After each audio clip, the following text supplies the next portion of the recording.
do have a new member of the committee, Nicholas Lombardi. Oh, here he is. Oh, Nicholas is here too. oh, great. Hi, Nicholas.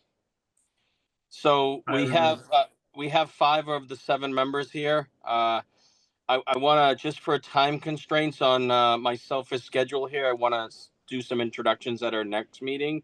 But just to let everybody know, we do have 5 members on the committee now. So one of probably the big ticket item that we have in front of us, and there's really not much work to be done here, other than a potential letter of support, is the Pond Street sidewalk. And so for those of you who don't know, the committee was looking at areas for additional sidewalks for the safety of our children, pedestrians, walkers, etc. So the engineering plans have been put together for a sidewalk from Route 3A up to King Street. I did circulate a draft copy of those plans. They have not yet been submitted to the Conservation Commission. So I've been going back and forth with the engineer over the past couple of days to look at the plans, and I think they will be, and we can openly talk about this. The plans haven't been submitted yet. There appeared that there's going to be some challenges with meeting the stormwater bylaws. Before the plan gets approved, given the fact that the sidewalk is within the 50-foot buffer zone to a wetland, it needs to go in front of the Conservation Commission for approval. Their next meeting is next Thursday, but they needed the plans 2 weeks in advance. So whatever 2 weeks from next Thursday is would be the earliest that would be the first meeting. Like with most applications that go in front of Conservation Commission, is probably not going to get past the first night. There'll be a lot of back and forth. I don't have a lot to say here other than I would like to put together a letter of support from the committee.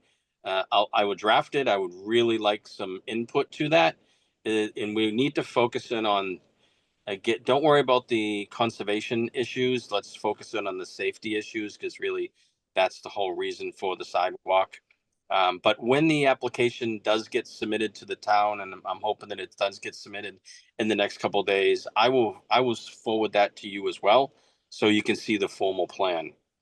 And Katie, I'm not sure if you're on the call to listen to something else. I'm going to put you on the spot here real quickly. I know you had a letter of support for another sidewalk in the town.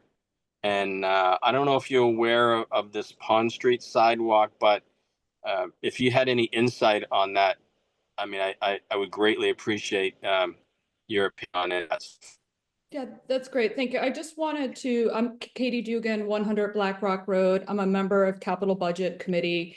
And I just did want to let the Sidewalk Committee know that Capital Budget voted last week for $75,000 of funding for the Pond Street sidewalk extension. So it's only an extension in terms of what Capital Budget has weighed in on and provided funding for. It's the missing segment of sidewalk from Pond Street entrance to Alumni Field and the middle high school up to where the sidewalk exists for alumni. So I think it's like 170 feet or so, which is the sidewalk extensions, but it's an important, obviously, connector and safety issue in terms of students that are entering the campus and anyone that's going up to utilize the fields.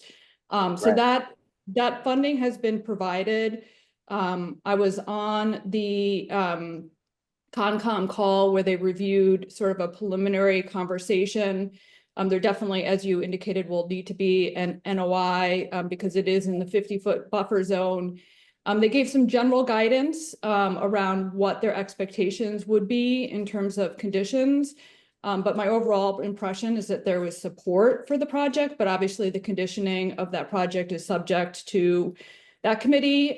Brian Joyce had gone back to the engineers and had, when we approved the $75,000, he thought that would cover both the incremental permitting and conditioning along with the the construction. I think the only caveat is if the requirement is for permeable Right. paving material, that will obviously crater the budget. You know, it costs, I don't know, it's like 3.5x the cost for permeable versus impermeable. So I think that's the only real caveat at this point. But Brian Joyce seemed to think that he had solutions in terms of conditioning the site that would be acceptable, that didn't require permeable, but obviously the Concom will weigh in on that and make the final determination. So that's all I wanted to let the committee, your committee, know, is that there was funding approved for it out of capital stabilization. The schools had 4 requests this year, totaling over $500,000. We were able to accommodate the smallest of them.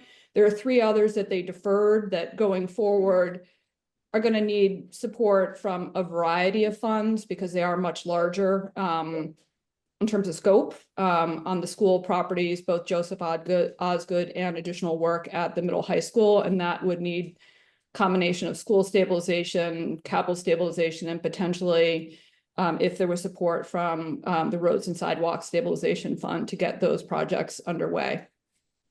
Yeah, I really appreciate that. Thank you for all your support, Katie.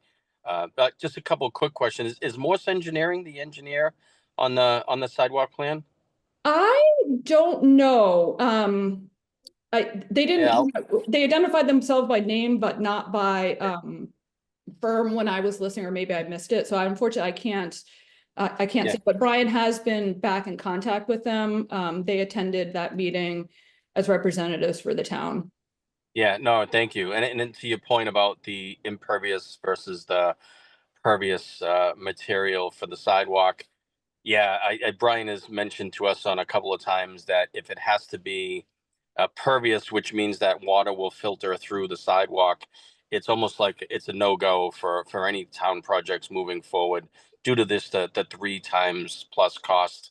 It's really the projects really need to be, and the difficult projects sometimes meeting the stormwater bylaws, but they really need to be of impervious material to make it more fiscally responsible for the town.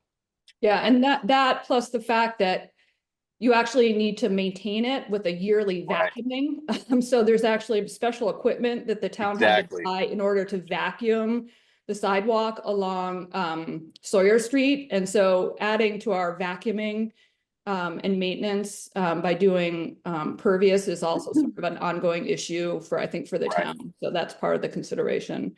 Yeah. In terms of a letter of support, I did provide one. Again, it was written from the perspective of the Master Plan Implementation Committee, but again, just a sample of like what a letter of support. I do think that getting one from Roads and Sidewalks along with the school department would be important. You know, when we got Right. the Sawyer Street done, it required master plan implementation along with open space and rec stepping forward with letters of support to sort of indicate that it was a priority for the community. So I think anything that you'd be willing to do would be a great benefit, as you know. Yeah, no, thank you. And I will talk to the commission or committee separately about that. I was on the Conservation Commission, as you probably know, when the Sawyer Yeah. Street sidewalk was put in Yep. place. You know, the healthy part about that is the Avalon project, leftover money from Avalon actually paid for the Sawyer Street project, and that didn't come out of the town funds. But yeah, certainly more to come on all of this. Any questions from the committee on the sidewalk here? Again, I will send you out the plans and let's talk about it. We're at least 3 to 4 weeks away from hearing, or at least the conservation hearing that, and I'll let you know when the public hearing is. Just have a quick question on Katie, on the piece that was funded by the Capital Budget Committee. Where is that bit of sidewalk again? So if you're driving up Pond Street as if you're going to the high school, and you'll see that there's a sidewalk on, if you're headed towards 3A, there's a sidewalk on the right-hand side. Mm-hmm. It goes all the length of Pond Street, but when you get to the entrance, not the main entrance up to the school, but the entrance that you would take to the bus loop or to Alumni Field at the back, Okay. if you make a right-hand turn there, you'll see that the sidewalk ends, and there's basically no sidewalk for 170 feet along the right-hand side. And as you get closer, basically up the hill, the sidewalk begins again, Mhm. or entrance to alumni field. And it's that curve, Yep. an upward hill on the right-hand side, that's in the 50-foot buffer zone. In fact, the whole driveway is in the 50-foot buffer zone. So obviously at some point they made an entrance, probably predating any bylaws. But anyway, it's a small segment. It's 170 feet, but it's an important piece of connectivity as students enter the campus, and obviously anybody that's going up there. So you can walk in the grass and in the buffer zone, but it'd be better if we had a sidewalk is the thought process. Yeah, Certainly. right Okay, now, thank you. my daughter uses that every day to walk to school. She walks across from Woodland Ave and she just walks on the grass with her friends now. It's strange Yeah. that there's no sidewalk there. Hopefully Great that oversight, the yeah. Conservation Commission approval of that project is the first step towards greasing the wheels for the second part of the project on the other side of 3A. Yes, I just wanted to clarify, the Pond Street extension is actually the entrance to the water department off of King Street. And so I just wanted to clarify that. I'm not sure if that's what they're calling it, but we do have that in the paving plan, Pond Street extension. There's two Pond Street, there's a Pond Street sidewalk extension, which is Oh, that is the on the campus? on the campus, and then there's the Pond Street extension, which is both sidewalk and paving that you Got have in it. the paving plan. So there's Got it. two improvements. One that you're funding out of roads and sidewalks, and another one that's gotten approval from capital stabilization. So Got it. I never realized there were two Pond Street extensions. well, the schools submitted their four requests to capital stabilization. And at the time, we understood that you had already approved a full paving plan for 2025, and there was not going to be any room for additional projects. And so we were able to accommodate, hopefully a smaller one pending Concom input. But the other three, as I said, are much larger ones that are going to be difficult to accommodate just out of capital stabilization. So it's going to have to be a joint effort. And the superintendent wanted to go back and relook at one in particular, which was for Osgood and Deer Hill campuses, along with the two that were proposed for additional work proposed for the middle high school campuses. So those will be coming back to us in the fiscal 27 funding requests. And so that's sort of when you get to paving of the school properties, that's a conversation as to how we all get that done as a community, and what funds are available. Yeah. With the multiple stabilization funds, and I'll let you guys opine on that. But yeah. Well, actually, that was shifting gears a little bit. And Katie, if you don't mind staying on for a couple minutes here, it was one of our agenda items here. Is as I look down the paving of the school property.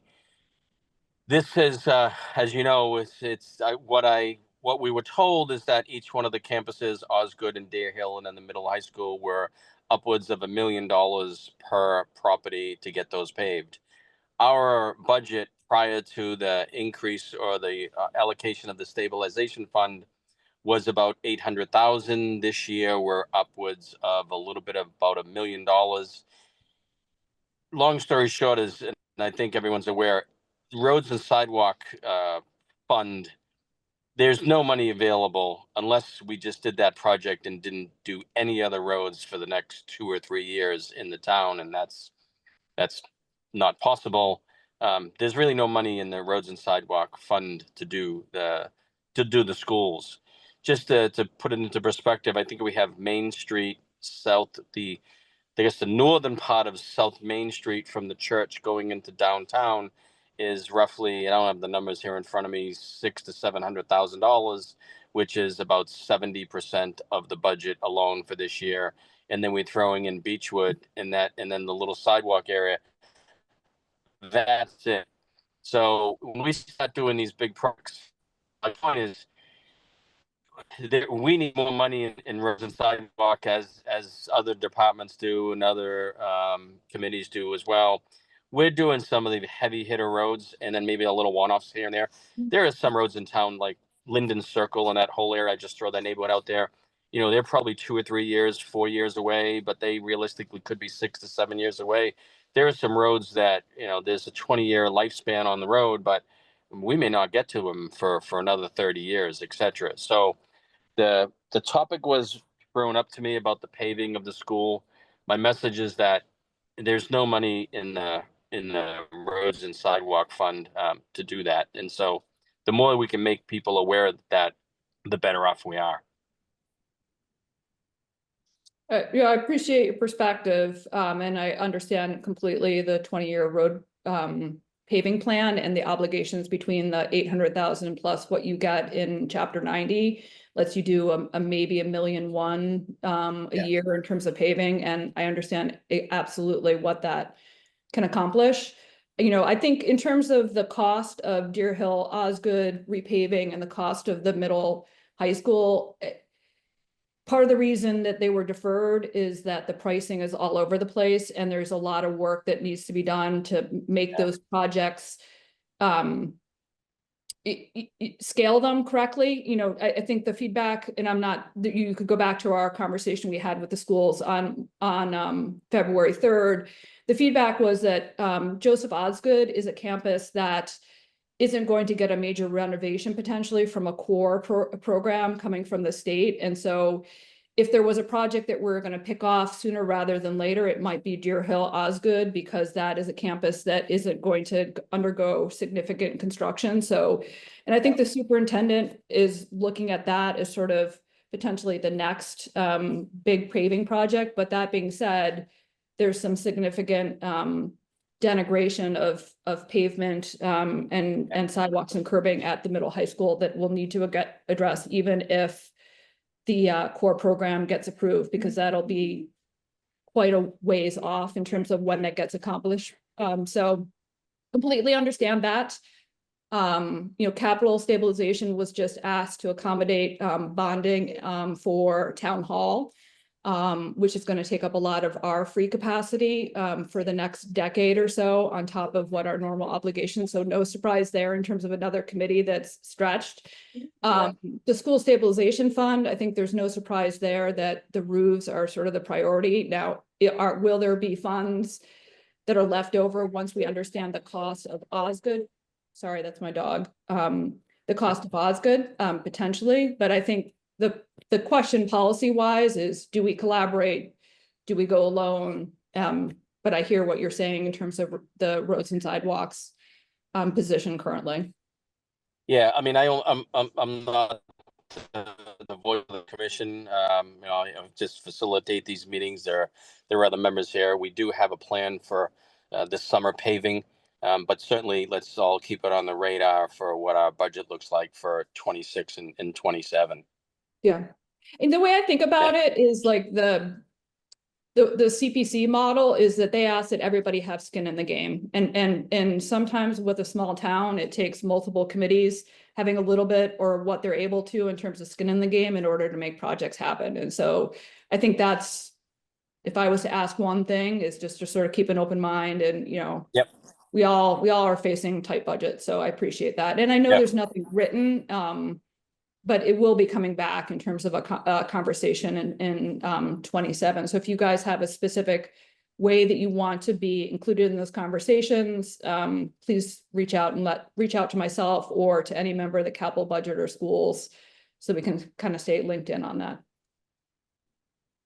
Yeah, no, I appreciate that, Katie, and other members of the committee here, as we may have a light year as far as paving in 26 or 27, and you know, can't commit to, but it is possible that there may be some funding that could be allocated to other projects, but absolutely we'll keep that in mind. Thank you. All right, and that's all really I wanted to just listen in. So I didn't mean to overtake your committee, but like no, I did it's all good. The news on Pond Street sidewalk extension, not Pond Street extension. Gotcha. All right, thanks. Thank you, Katie. Appreciate that. We'll be in touch. All right, thanks. I'm going to sign off. Thank you. Okay. So did we have Brian on the call at all? I texted him. Okay. Well, I don't see everybody. I'm looking at the panelists. We still have 5 of us on the call here, so we still do have a quorum. The other, which I'll circle back to in a minute here. Normally, Brian has a nice little DPW update. We probably hit 2 of the issues that he was going to talk about. I know he was probably going to briefly talk about the Pond Street. Jay, Yeah. I got a text from Brian. He said that he has to be on the select board. He has to be at the select board tonight. So he's on another meeting right now, so he wasn't able to make it. Okay. Jay just texted me right now. He's on a budget meeting for the Yeah. RDF, and he goes, "You have no updates other than what you were copied on for the permitting." So still waiting on Okay. L. Edwards paving quotes. Okay. All right. Great.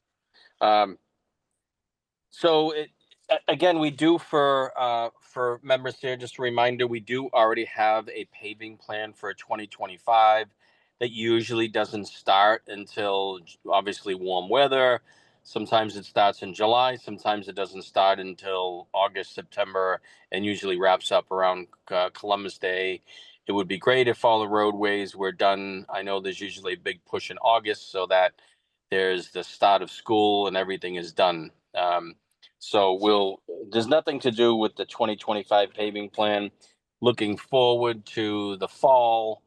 Let's try and focus in on like August, September timeframe and any meetings after this for that matter. Just start looking at the roadways, and we'll probably do it as we did before. We'll break it up into quadrants or however we do it, whereby a committee member will look at a specific part of town and see whether or not the proposed roadway from the DPW plan mirrors the real life conditions. So more to come on that. Also on the agenda, and I'm gonna, since we do have, well, any questions on Pond Street or on the school stuff or anything that Katie talked about before we put that to rest? Not what she talked about, but I'm more concerned with the other Pond Street, the Pond Street that we all want to get done. Me too. Yeah. Would Me they? too. So her, what Katie's doing is fine. Yeah. We've got to get ours across the board. Do you want a letter to, if I can get that, would you like a letter of support from the select board as well? Absolutely. Yes. Yeah. So Charlotte Pechtel, who is the conservation agent, was just texting me while this meeting has been going on. The application has not been submitted yet. I did see it yesterday. It's pretty much final draft. It's from Morse Engineering. But I will say that the intent, the sidewalk, we all agree needs to go in place for safety purposes, but it also has to comply with the Conservation Commission's stormwater bylaws. So, and if there's work done in the 50-foot buffer zone, there needs to be extenuating circumstances on why they would approve a variance. And so, in my personal view, and I think this is the role of this committee here, we'll focus in on the safety aspect of it and let the engineers work Yes. on the technical documents. And there probably will be some give and take. It's nice to know that there is a similar project on the other side that's in front of the commission. They're dealing with it. I'm sure they're going to be very well aware there's another project coming. I was on the commission when we approved the Sawyer Street sidewalk. I think we went like 5 or 6 different hearings. These projects don't get approved on the first hearing.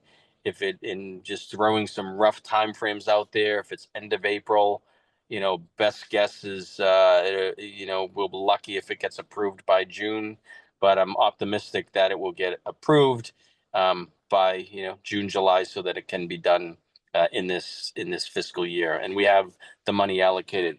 But again, just much more to come on that. When the application is submitted, I will forward it to you so that you can see it. You've already seen the draft schematics. I mean, Jay, I'm going to interject for a moment. I'm sorry, Julie. Sorry. No, my apologies. I think I cut you off. But is there a way for Concom, once they get this application, to step it up? And if there's any we can do, because this is kind of a key thing.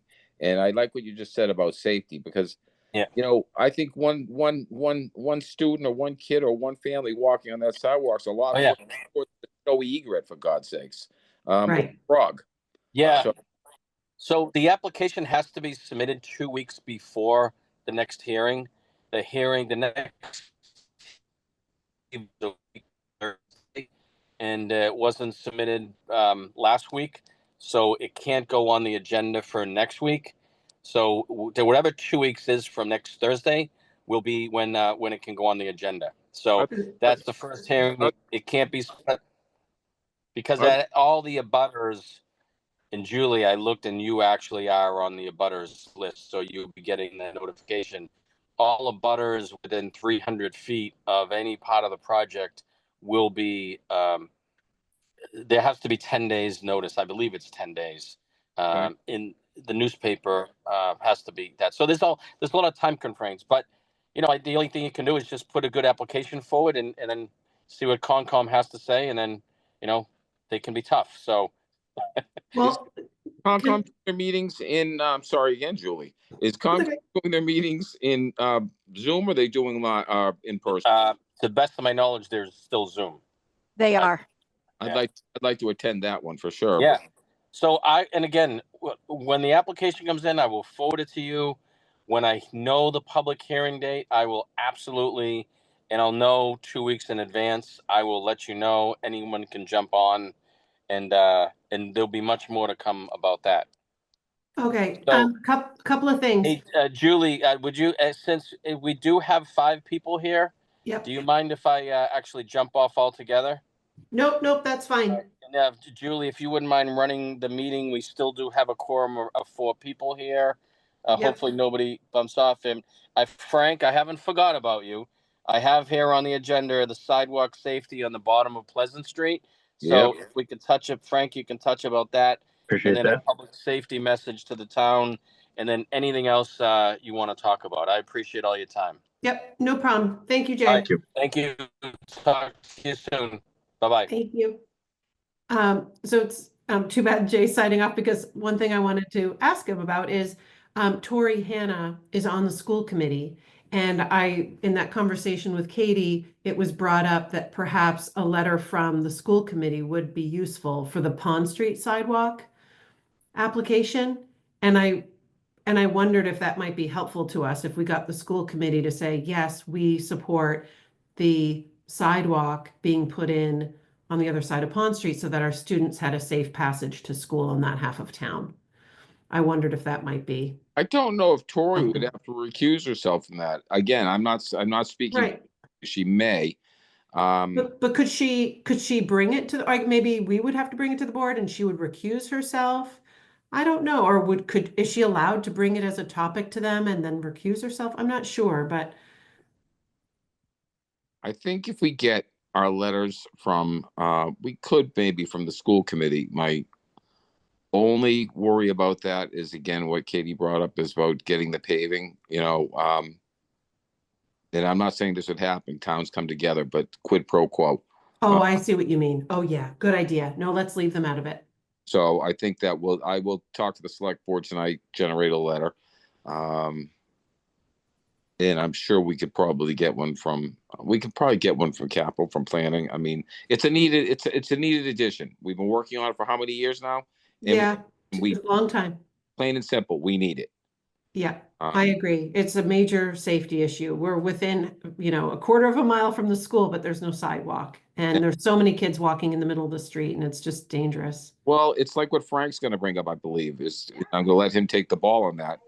But we're both in the same area, is that Pleasant Street sidewalk is a bloody disaster. So we have our own fish to fry right now. Agreed. But I'll let Frank talk to that, obviously, because he brought it up. But I think we ought to rate at this point in time, and I'm not saying this to be mean, but stick to our own lane. Yeah, no, I like that. I like that idea. And I think that's a good reminder. And for the other reason you mentioned, we just want to stay in our own lane. I appreciate that. And my other question for Jay was going to be, if we already know that stormwater is going to be a point of contention, is Morse already dealing with that? Have they already incorporated that, or will they be incorporating that into their plans so that we nip that in the bud and it won't be an issue? We hope so. Yeah, okay.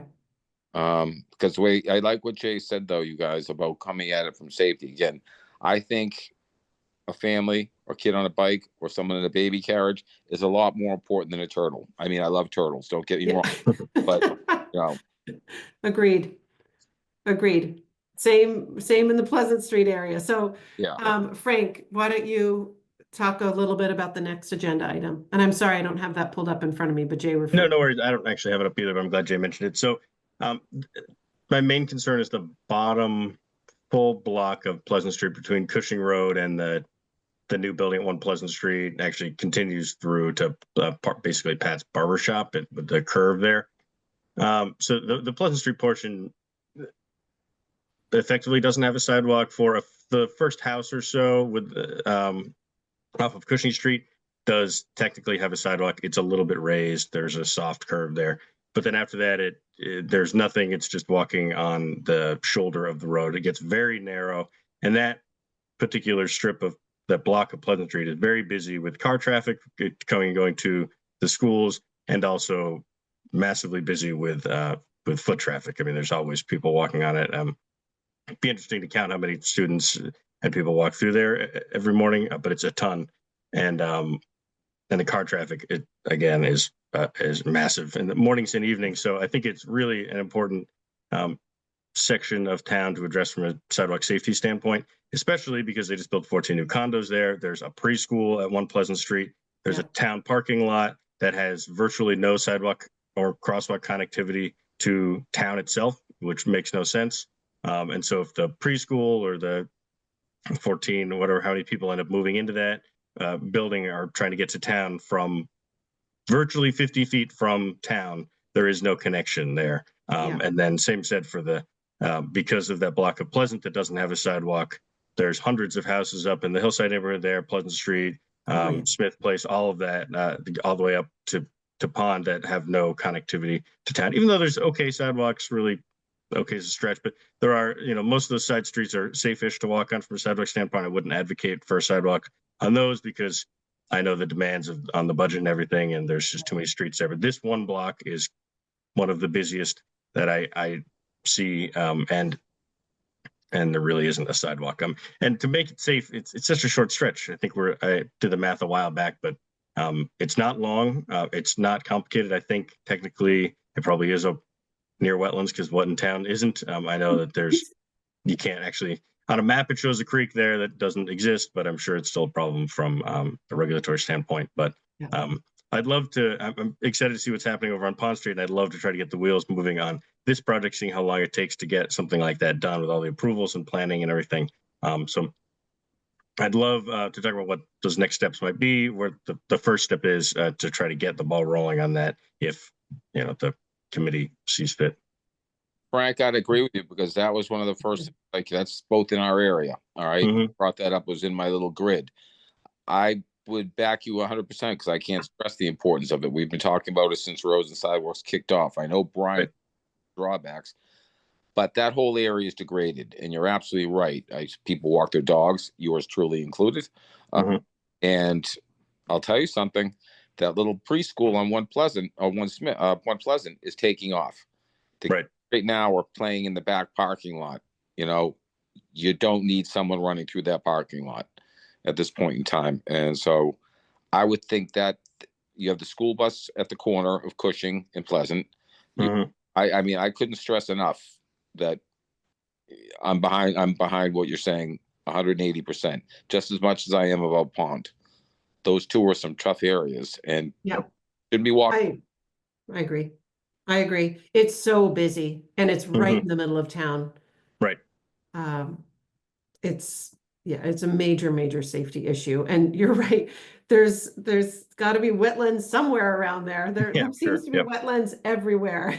But he's right. It's not a big strip. If you think about it, there's 1, 2, 4 houses and that's it. A parking lot between that and 1 Pleasant. And Sidewalk picked up there, but it just curves right over. But people do whip around that corner over the railroad tracks. They sure do. Oh yeah. They fly through there.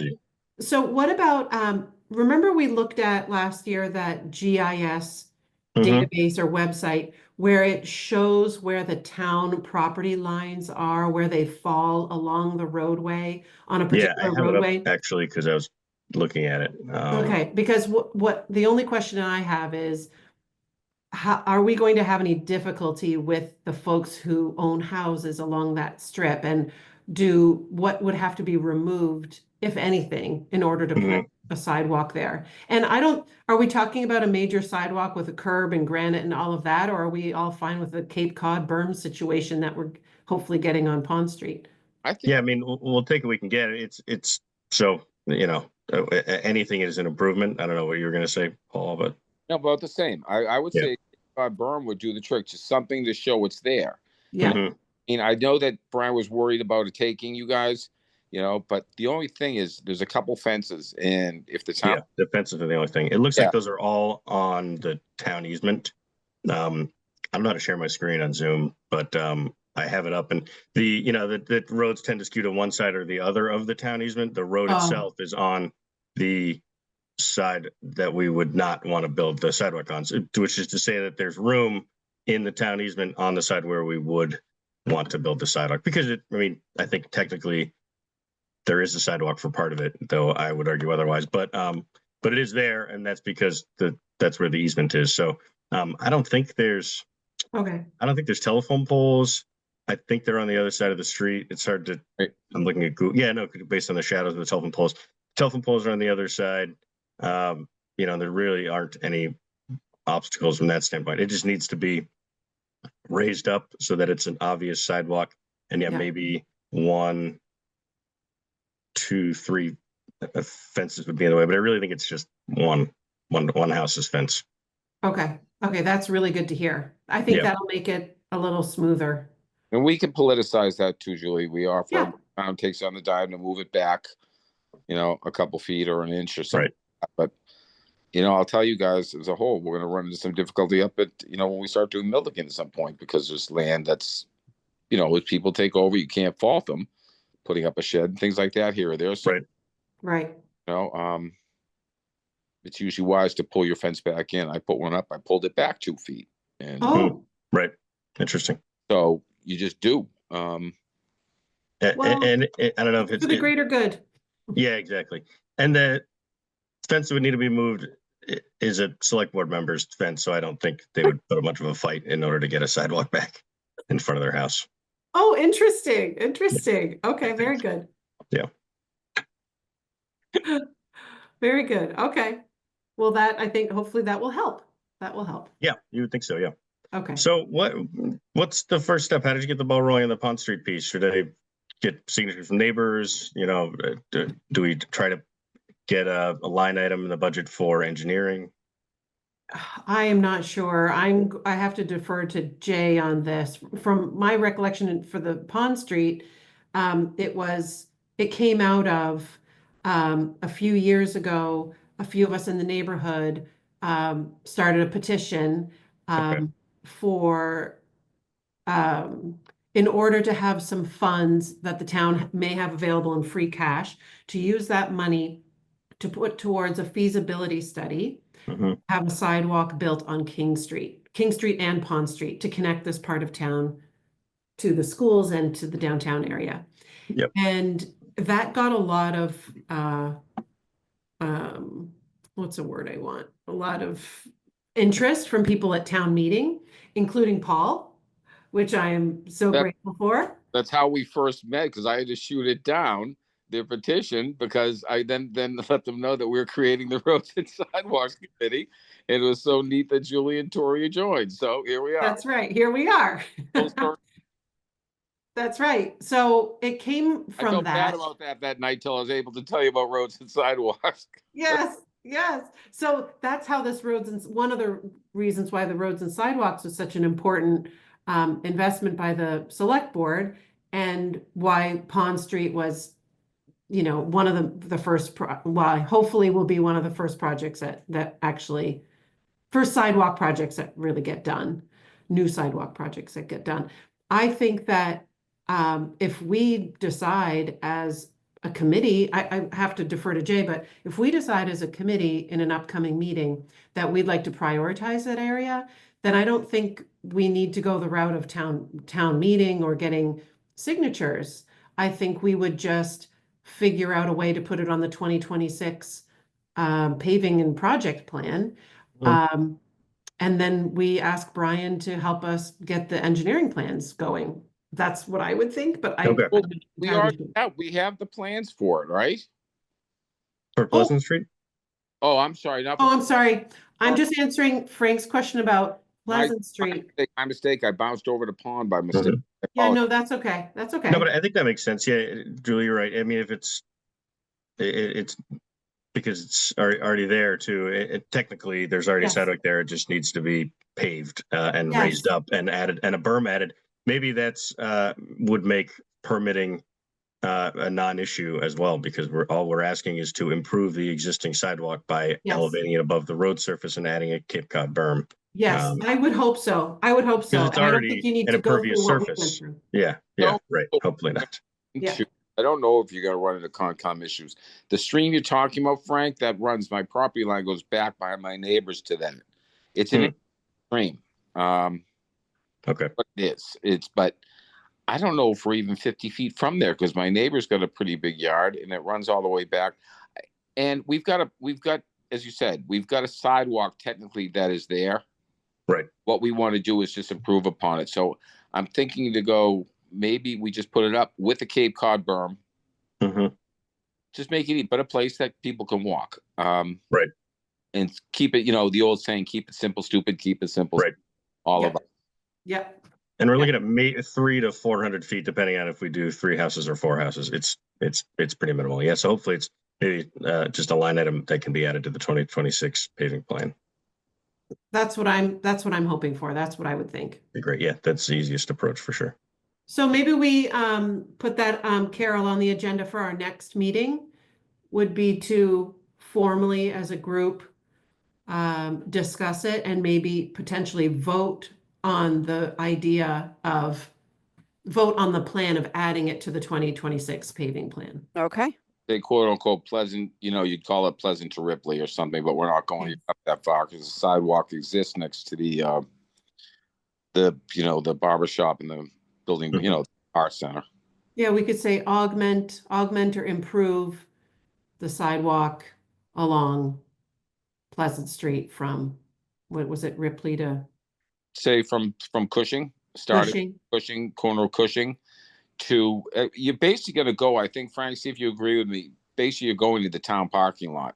Yeah, to 13 Pleasant Street, which is the MBTA lot that is the town lot. Yep. Okay. And the rest, I think, was picked up. I'll check it today, as a matter of fact. Is what One Pleasant, I'm trying to remember, because you have that grassy area that's in between. I don't know if they poured sidewalk, but they did improve the sidewalk in front of one. They did. Yep. I don't know if there's sidewalk, Frank, in that little grassy. There used to be more grass in between One Pleasant and Town Hall. I'm So from the town lot, there's a curb, so you can't actually get onto it, but there's the sidewalk starts at the town end of the town lot again and wraps around and goes past One Pleasant Street. Yes, or sidewalk where that tree is. That's what I was trying to remember. There's that bush. Yep. Okay, all right. That's Yeah, that's right past the bush. Yep. all right. So that's good for us. All right.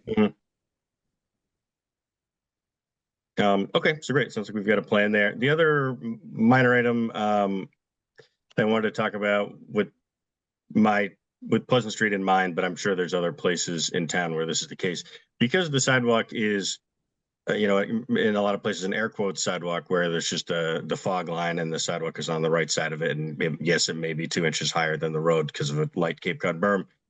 People park on it constantly. Every day there's several cars parked on the sidewalk because they think it's the shoulder, and it's not. And I occasionally call the non-emergency line to have someone go out and give them a warning or whatever, ask them to move, because it's happened to me before I knew the rules there. But I think I would love to have some signs put up, like, I don't know if you know the section of Border Street where there's a dotted white line, or the sidewalk wraps around between the old hotel that's now the condos and Christopher Columbus Park. there's a section of sidewalk there where the road basically continues up to a fence that's right on the harbor, and you walk there, and there's a dotted line and a bunch of signs there that say don't park over the line, because for someone who doesn't live here, it might just look like that's the shoulder, but it is actually the sidewalk. So there's just a sign on every light post along there that says do not park over the line. And I think it would be hugely helpful to have those going up Pleasant Street. There aren't, I don't know, yeah, maybe there are telephone poles on that side. So we could either just get the signs and tack them on some telephone poles, or put a couple of signs up. I think we would need just a few, 3 to 6 up the whole street, depending on how often police think signs like that are needed. But it would be really helpful, because from a safety perspective, when people park on the sidewalk, you have to walk in the road. And I do it with my baby carriage and my dog all the time, and it's nerve-wracking. Yeah, and also you can have kids running out from between the parked cars. Exactly. Into the street. It's bad for visibility for drivers. Carol, would you also be able to add that to the agenda for next meeting? Yes. I think it'll be directed towards Brian. I think he can help us get those signs, and it may be helpful for you to take a photo, Frank, of one of those signs, just so that you have one to pop up on the screen when Brian's on with us. For sure. Yep. Good idea. Also a police issue too. So Bill Quigley. Definitely. Oh yeah, good point. Yeah, so I'm going to ask a question only because that point is it's echoed throughout the town. People park on the sidewalks everywhere, even on South Main Street. And so I think if we're going to try and understand like how to educate people and enforce it, I think it can't be a good for this street, but not good for that street type of thing. I think we'd have to make it town-wide, because it's constantly done on South Main Street. And that's probably one of the busiest streets in the town, and those residents shouldn't be allowed to because people end up taking their baby carriages and they jog actually in the road. So. Yeah, that's a great point. Are you talking about the spot? Because I've heard this too, outside the Red Lion, the restaurant. I know that there's the worst offenders, even trucks parked there because of the parking changes, and park in front of like that old Cape up at the top of South Main. No, it's all along South Main. There are just certain homes that are just heavy users of it, where it's just a constant that they park their cars there, or they have their guests park their cars there. And I think it bars the question that if we're going to try and understand how to educate people so they can't do that kind of thing, we should make it a town-wide, for sure, because it's happening everywhere. Yeah, totally agree. I think so we'll talk to Brian and maybe the police about what the best approach is, what the signs should say, and where we can put how often they should be posted, and then we can I mean, do a crowdsource info where we think it's a problem and put them all around. Yeah, and here's the thing too. I think we need to start having a real conversation with we need to fund projects, and if we're gonna look at ways to fund projects, we need to understand it's not only a safety concern, but I mean, if people are going to blatantly ignore these policies that we put in place, there has to be some repercussions. I mean, warnings don't seem to be working. I lived in this town for almost 10 years, and for 10 years now, I've jogged around cars that are parked on sidewalks. So I understand the signage is important to educate, but then we also need to work with the police, I think, to reinforce it. And how do we do that? And it's probably with a ticketing system. And I know a lot of residents aren't going to like that, but that's the harsh reality here, is that we need to find ways to fund these projects. And if you're going to abuse it, because we are doing a berm without an actual curb, then those are the questions we're going to have to start asking and start enforcing by policy. I really like your point. It is a revenue generator for the town. Paul, you can it'll pay for those signs pretty quickly, I bet. Speak to this. Yeah, I mean, people. I don't disagree at all. I mean, I'm for, guys, between you and me and the four walls, it was like the water bottle ban. I was like, no, I think that we're better off educating people instead of punishing the many for the sins of the few. But you see someone drop water, there's a stiff fine if I see you throwing water in, or you're spending the day in the woods cleaning up water bottles. I'm a believer in repercussions. So yeah, me too. Me too. So I like that. I think that's a conversation with the police department in terms of enforcement and ticket writing.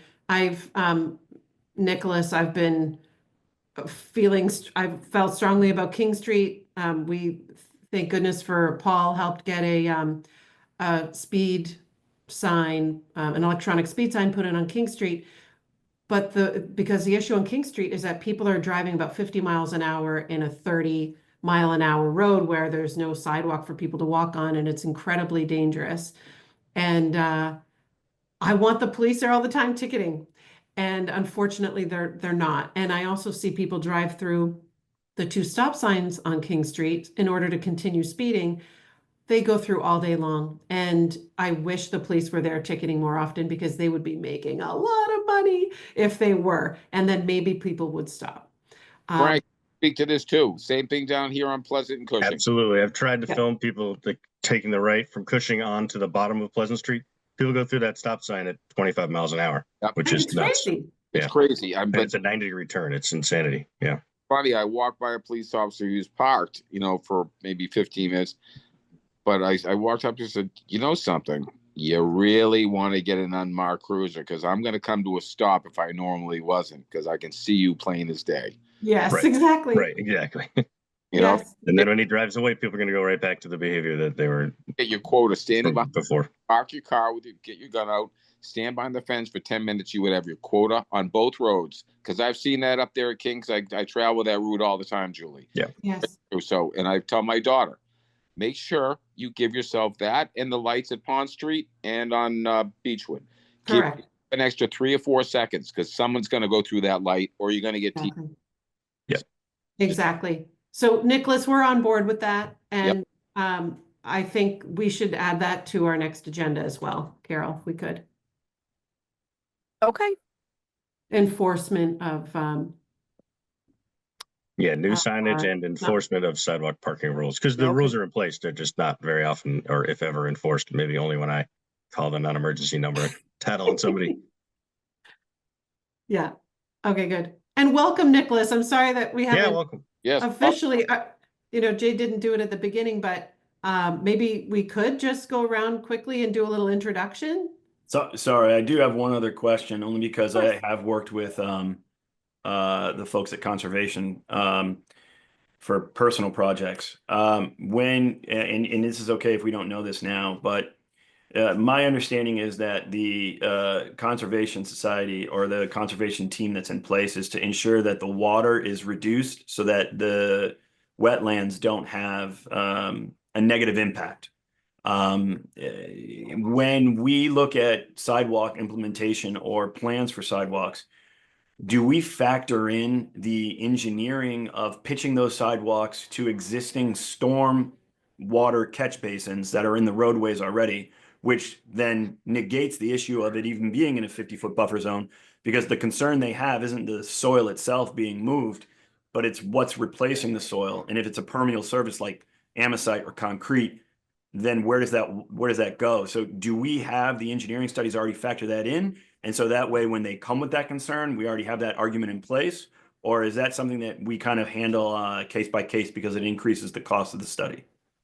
No, That's a great question. That was my question at the beginning of the meeting. no, Julie, you said but 9 out of 10 more. So they'll come, they have to, especially going before Concom. They have to come with how they're going to mitigate the water. The problem is within the 50-foot buffer, those lines delineated years ago.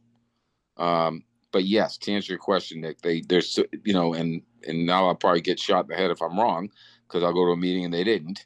But they are supposed to give an explanation. Where's the water going? Because that's Concom's primary focus. How are we getting the water? How are we moving the water? And are we disturbing anything within the buffer zone? So if it's sending it off, so what we're looking to do on King Street, for instance, is really just a variance, because we're not disturbing a hell of a lot. Right. It's just that line's already been delineated, despite the fact that changes have occurred over there over the years, be it build up from, sand kicking off the road or whatever. Right. So it's not the wetland that it was back in, 7, 8, 10 years ago, even. Right. But Yeah, and yes. this wasn't really your question either, Nicholas, but I just wanted to emphasize it. There's a lot of talk about this impervious sidewalk that they used on Sawyer Street, but I've heard Brian say that there was another option at the time, and that was just a catch basin that would then filter the water, or I don't know if it's redirect or filter the water so that it doesn't overwhelm the wetlands or whatever it is. And that, I think, don't quote me on this, I believe he said 2020 hindsight, they would have rather gone with that because the maintenance in the long term is a lot less. In the catch basin, you can just use a normal industrial vacuum they use on like sewer drains than the impervious sidewalk or the pervious sidewalk, which they have to vacuum and use all this weird special equipment. So yeah, there are other ways to redirect it than the fancy sidewalk. Yeah, I had to consider impervious solutions for a resident project, and the cost to maintain, it's just the juice isn't worth the squeeze. I mean, Right. it sounds good that you're being more green or organic, but at the same time, if the design of the committee is to reduce the impact of water, then let's just really address that and find ways to do it economically versus something that might make a fancy press statement, but that doesn't really impact and ends up costing taxpayer dollars more money, and then resorting sidewalk funds for future projects because we have to go back and do maintenance on something that could have been avoided. Yeah, no, I agree. Yep. Okay, Totally agree. Air Totally agree. Warrior Street. got it. Yeah. Well, Nicholas, welcome to the committee. Yeah, I'm excited. I gotta say, you guys will probably think this is corny and nerdy, but I love sidewalks. I grew up a landscaper. My father ran a landscaping company for about 40 years. We put in sidewalks. The benefit of sidewalks are very important to me. I'm an active jogger. I run with my kids to the beach. I ride. I have skateboards, bikes. I'm very much on the road or sidewalk, and I appreciate sidewalks. And I think there's a significant delta of like enough sidewalks in this town versus like dream state. So like I'm happy to be a part of this team and figure out ways that we can bridge the gap. No pun intended. Well, welcome to the team. You'll be a welcome addition. Oh yeah, we're really happy to have you. I'm You're gonna, joining a group of other people who are very excited about sidewalks, Nicholas. So Frank, I'll throw this out here. This is going to be a bone to Jay as well. I don't know if you've gone, we've all gone down Jerusalem, but going from Every day. Yep. Four Corners, the same exact kind of sidewalk as what we have on Pleasant. Mm. And so we talk about connectivity. I want to see about that with Brian too, I know we have the ledge kicking out, but there's ways around every corner. But that's the same sort of degraded sidewalk. And if we talk about connectivity, I'd like to get them both up. From people going down to Victoria's that want to go down to Rocky Beach. Oh yeah. Yep. That kind of thing. And that sidewalk is as degraded as Pleasant. And they're high density zones. Totally agree. And yeah, very busy road, especially that stretch where there isn't sidewalk, because there is kind of intermittently along that stretch of Jerusalem where there isn't sidewalk because there aren't that many houses either, which means people drive crazy fast through there and it's windy and it's really dangerous. There should be no reason in this modern age, with our town and the amount of wealth that this town has, not just by the homes and the schools, but just geographically to the water and to the beautiful Wampatuck parks. There should be no reason that someone in town who wants to your point, enjoy what town has to offer, then walk to the beach. It shouldn't be a choose your own adventure, and I hope you make it. correct. Absolutely. There should just be some places that are just without question easily accessible for families of all ages and ability to walk to get to the beach and back. Yeah, Totally absolutely. agree. Yep. Yeah, I feel that way about the schools. I feel as though there needs to be a sidewalk within a mile of the schools. Absolutely, 100%. That is going to be something that I continue to, Paul's going to hear me talk about it a lot. I'm going to plan to bring it up on the select board if I'm so lucky to be elected. If that works out for me, then that is going to be something that I talk about a lot. The only thing I'm going to steer away from what Nick just said is, if you look, and he's absolutely right of that, and that's where we're talking about the Jerusalem way down to Rocky Beach, is there are areas of town that the roads, and because of the ledge, is simply, the roads aren't designed for it. They're not designed for the traffic we have on them today. Yeah, If you have Atlantic going from going past Margin, going on to Atlantic and heading down to, say, Sandy Beach, for instance, and over the bridge. You're not going to get a sidewalk in there. You may be able to get a strip, but that is all wetland all the way, but it's going to have to stop because the roads just simply aren't designed to accommodate them. And they're not designed to accommodate the cars we have now. Hey, Paul, we're at time, but you know, one of the reasons I wanted to join this was also one of the reasons you guys might all throw me out and just kick me out immediately, because I have an idea about that. I have a solution as someone who goes on Jerusalem daily. My big vision here is that we figure out a way where at Jerusalem and Atlantic, those streets become one way. It's been brought up. It's been brought up. And we expand a boardwalk with benches and lighting, and we put public parking in specific areas, and we create this entire tourism feature where you can enjoy everything downtown Cohasset has to offer. Also go to the docks with the newly designed old Harbor Hotel area, but then walk all the way over to the beach, bike, stroll, carriage, in this beautiful, well-lit, benched-in area with fun facts about the town. I can see it all in my head. When I go to sleep at night, it's what I dream about. Well, you won't get any disagreement out of me on that because it would be absolutely stunning. I've thought about it when I've walked down there, and which I have many times when my daughter was a little girl. And there are ways to do everything, but politically speaking, and Julie, you're going to run into this in a couple months. I know. Is you'll start seeing the pushback from the people living there because I don't want. And you know, it's like Nick. I don't know. You've been here for a while. We're on our 4th iteration of town hall. We're fighting. We're fighting just for this sidewalk from King to Pond, which should have been a no-brainer and been put in when the road was cut. So odd. You know, so. Keep up. I'm glad you're on the committee, so keep it up. Me too. Don't worry. I run around in the high school right now, moving buckets around to catch the water that drips in on the court. Don't worry. I'm leaned in. I'm dialed in. Good. All right. Now, how long it's taken us to get a roof start getting put on? The wheels. You know what they say about like the wheels of government? They turn very slowly. Yes, sir. They sure do. But we like your energy. We're going to need your energy because it's going to take some time. But we're all on the same page, Nicholas. So welcome. Well, good. My wife was like, "Hey, whatever you do, don't bring that up on the first call." I'm like, "I'll do my best, but it's gonna be hard." Right. That's fine. That's fine. So we are past time. We should probably move to adjourn. Julie, did you want to set up another meeting, or do you want Jay to do that? I would like Jay to be present for when we do that. So I'm thinking 2 weeks from what is today's? It would be the 8th. I'm proposing April 8th at noon. Do you want me to just send him an email? That would be amazing. Okay. Thank you. Does that work for others, April 8th at noon? That should be fine. Yeah. Okay. So I'll make that motion to adjourn, Julie. Thank you. Second. All in favor? All in favor? Aye. Say Aye. aye. All right, adjourned. 1:07. Thank you. Thank you so much, everybody. Nice to meet everybody. Bye. Nice to meet you, Nick. Bye-bye. Thank you, Carol. Nice to meet you. Bye, Paul.